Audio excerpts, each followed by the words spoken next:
햇살 눈부신 계절의 여왕 5월. 싱그러운 연두빛이 그 화려한 빛깔을 뽐내며 신고식을 합니다. 오늘의 봄빛이 어제와는 확연히 다르다는 걸 보여주면서 말이죠. 이렇게 건물 안에 있으면서도 밖에 보니까 전문이잖아요.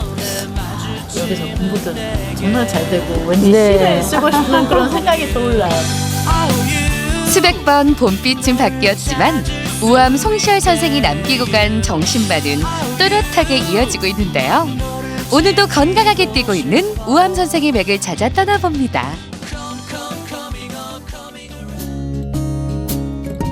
대전 계족산 자락. 나지막한 꽃산 끝엔 오늘의 행선지 우암 사적공원이 펼쳐져 있습니다. 봄빛 가득한 역사의 현장인데요. 이런 하루가 그냥 지나가면 아깝잖아요. 그래서 오늘 제가 이곳으로 나왔어요. 날씨도 춥고 그리고 공부를 좀 해보려고. 풍경 속에서 한국 역사. 근데 혼자 배우기는 좀 어려워서 해설사님을 기다려야겠네요.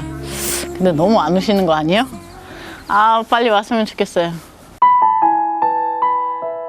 기다림이란 단어가 유독 설레게 느껴지는 건 이 봄이 주는 특권 아닐까요? 안녕하세요.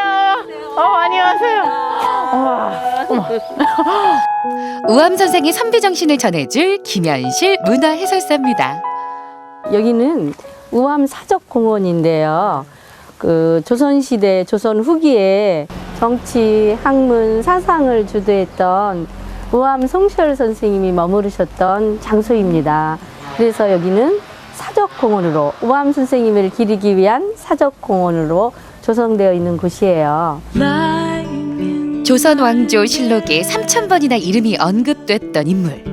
조선의 큰 선비였던 우암 송시열 선생. 5만여 제곱미터의 드넓은 공간에 그의 업적을 기리는 사적공원이 조성돼 있습니다. 역사적으로 중요한 문화재일 뿐 아니라 시민들에겐 도심 속 쉼터로 사랑받고 있는 곳인데요. 이게 산 계곡에 물이 내려오는 계곡의 골짜기인데 연못으로 들어오고, 그리고 이 남간정사 집 뒤에 샘이 있어요. 그 샘에서 물이 솟아오르는 물이 또 여기다 내려요? 마루 밑으로 이렇게 내려서 연못으로 합수가 되죠. 두 줄기 물은 대청마루 밑으로 흐르게끔 자연의 물길을 열어놓았는데요.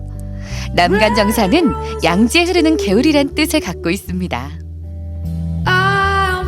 이 기둥이 이렇게 커야 이 지붕에 기와의 무게가 대단하거든요. 이걸 버틸 수 있는 거예요. 응? 네. 우암 선생이 77 나이에 지었다는 남간정사. 그가 심어놓은 배롱나무는 또 한 번의 봄을 맞고 있는데요.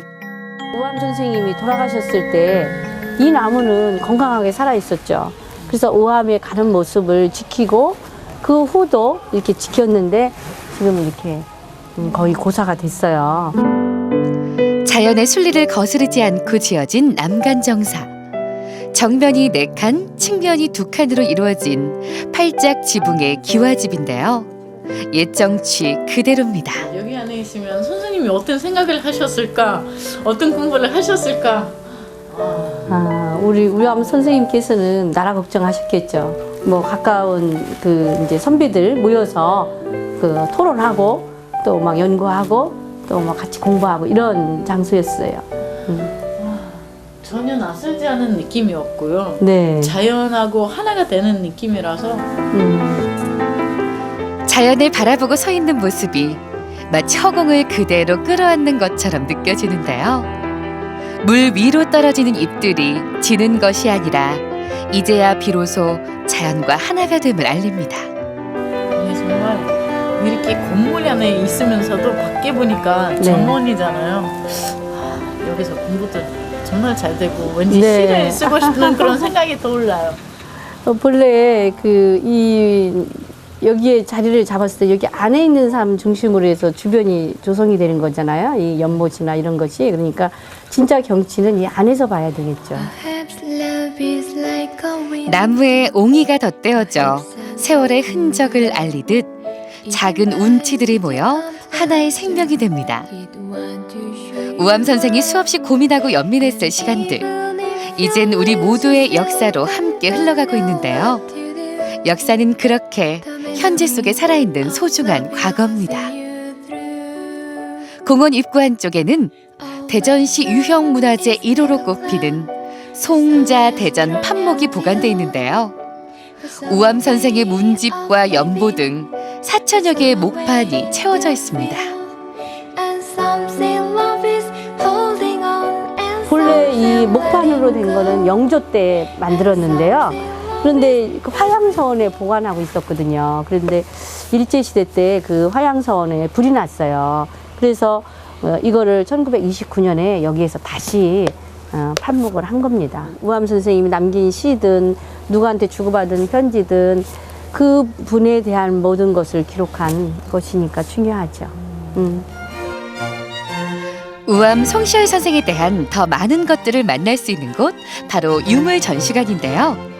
공자나 맹자처럼 우리나라에 자자가 붙은 학자는 우암 송시열 선생이 유일하다고 합니다. 그만큼 우리 역사에 있어 빼놓을 수 없는 대학자였던 뜻이겠죠. 이곳 유물전시관엔 그가 남긴 글에서부터 장원급 제한 시험지까지 다양했던 그의 일대기가 전시돼 있습니다. 우리가 무수동이라고 대전에 보면은 있는데 그 무수동에 보면 유해당이라고 있어요. 유해당 권희진 선생님이 이 우암 선생님의 외손자예요. 그러니까 이런 계녀서를 통해서 따님이 그 훌륭한 아들을 재상으로 키워내신 분이죠. 그래서 하여튼간 우암 선생님의 큰 따님은 훌륭한 조선에서 어머니셨어요. 정말 들어보니까 이런 책들이 있어서 이런 바른 생활을 할 수 있잖아요. 네. 들어보니까 저도 오늘은 집에 와서 아들한테 좀 편지를 써야 되지 않을까. 아들아, 뭐 이런 거 부탁한다. 앞으로 잘 살고 뭐 엄마를 기억하고 부모님을 존중하고 그런 했으면 좋겠어요. 네. 나라의 앞날을 걱정하면서도 자식의 미래까지 살뜰하게 챙겼던 아버지. 고들 직자를 통한 그의 올곧은 성품처럼 늘 바른 마음가짐을 강조하던 그의 강단을 엿볼 수 있는 공간인데요. 계절이 머무는 곳, 그곳엔 역사가 있고 귀한 가르침이 있습니다.